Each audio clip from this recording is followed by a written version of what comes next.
Hey guys, Jacob Wheeler here at ICAST 2016 in the Rapala booth. Going to break down a few new baits that we have for 2017. We're actually going to be available this fall.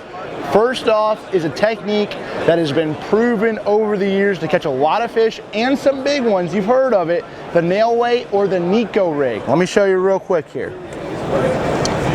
So this Neko Rig, we have a Neko hook, and that's the one thing that I've had an issue with in the past is trying to throw a hook on that wacky rig, worm, whatever you're throwing a nail in the head of it or in the body of it, and you're throwing it out there and it's slowly falling and just gives it a different action. But the problem is when you hook up, you know, a regular, maybe a octopus hook or some of the drop shot hooks out there, it doesn't seem to hook them out as well as a normal straight shank. Well, VMC came out this year with the Neko hook, and what it is it's a very simple straight shank sort of hook, but it allows it to where it has a good and decent amount of bite, but it also has an offset point, and that's a big thing when you're setting the hook.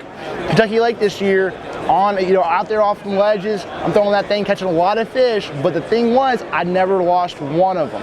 Hookup ratio is like 99.9%. Have not lost a fish throwing this hook, and it's really something you're gonna wanna put in your tackle box.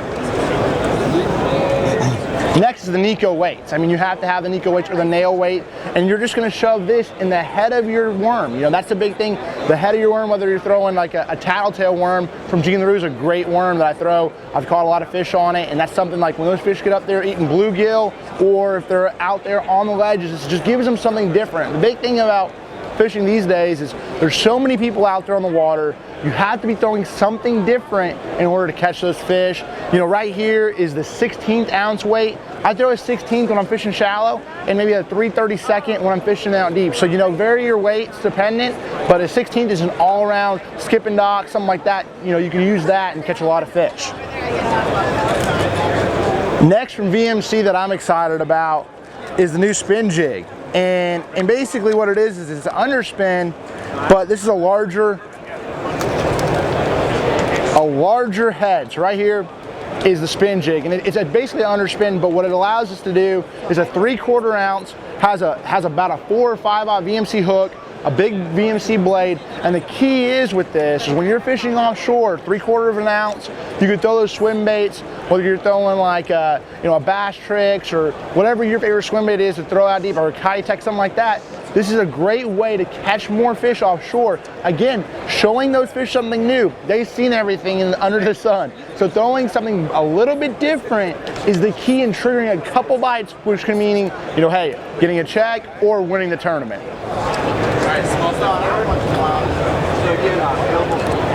Last deal, but not least, is the new Terminator Frog. Now this is a frog that I've been throwing for the last year or so. It's been pretty cool to be able to throw something that hasn't been out yet.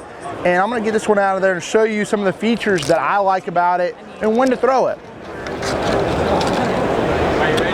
Okay, so this sucker is like the black shad color, and this is by far my favorite. It has a little orange mouth, and that sort of just gives it a little bit of bright, some little sunfish looking deal. But also the key is, for me, is having a frog that's translucent. If you can throw that up there, you can sort of see that translucent look to that frog.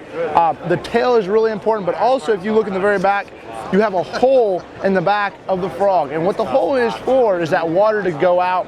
And what worst thing about frog fishing is when you throw a frog out there and you're twitching that frog around, and your frog fills up with water, your hookup ratio goes way down. Well, this frog won't do that. You don't have that problem. You throw it out there, the water slowly drains out of it because of that hole, and then you don't have to worry about that as much. And then also a big hook. One thing about a popping frog, for the most part on the market, has been smaller hooks. This VMC hook's a 4/0 VMC hook, allows you to throw it out there, and when you catch those fish, you want something when you're in heavy cover to get that fish out of whatever you're fishing, whether it's lily pads, whether it's a piece of brush, whether it's a dock. So a larger hook is important. A big bite like that is very important in hooking those fish and getting them in the boat. Those are my picks for ICAST 2016. Guys, thanks for watching.